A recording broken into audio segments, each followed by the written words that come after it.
Okay, welcome back to part 2, Year 7. I messed up again.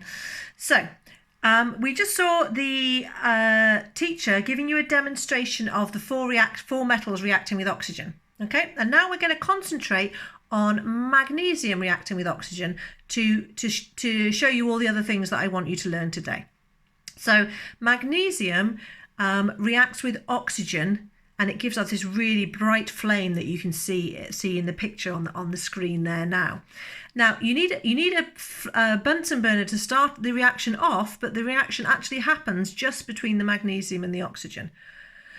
So if we look at that sort of in a little bit more detail, we've got metal magnesium and oxygen, which is a gas, reacting together to form magnesium oxide. And this is a new compound. Remember, we've talked about elements and compounds before.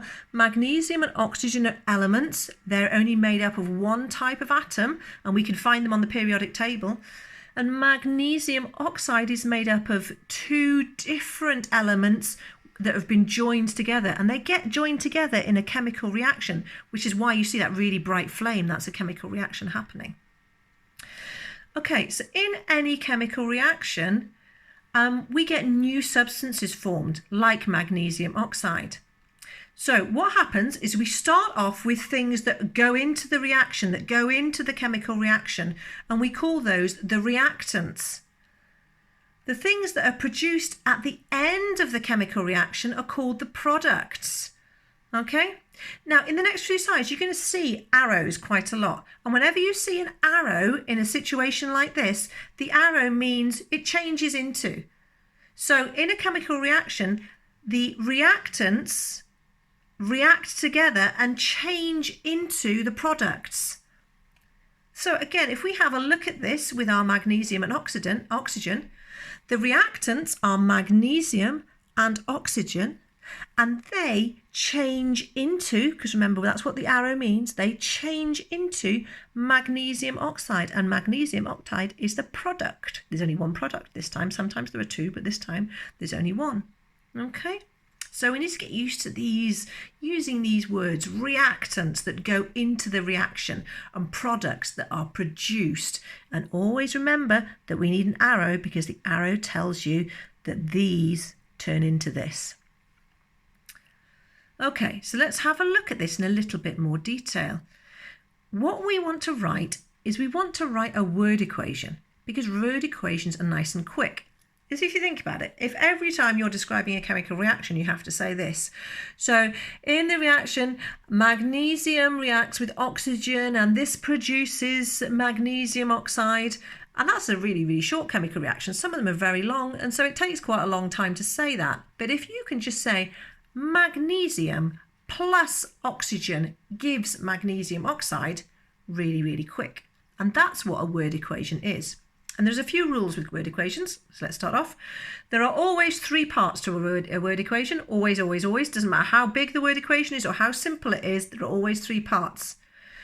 The names of the reactants need to be there. The arrow needs to be there, because remember the arrow says turns into. And you have to have the names of the products, what gets produced. Back to magnesium and oxygen again. Let's have a look at the word equation for the reaction between magnesium and oxygen.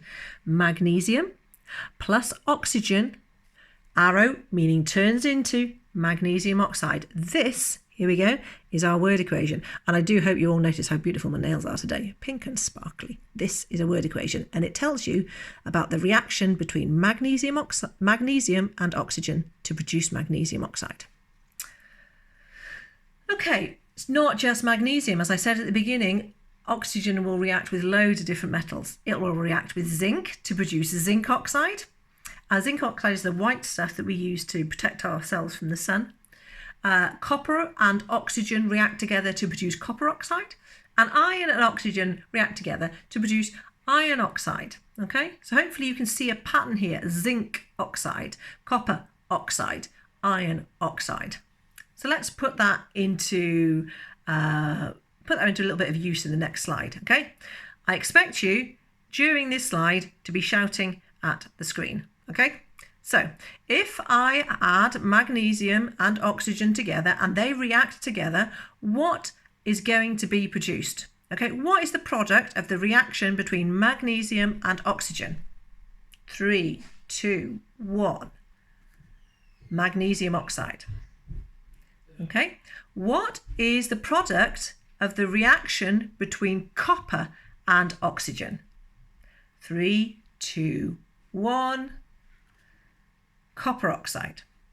And finally, what is the product of the reaction between iron and oxygen? 3, 2, 1. Iron oxide.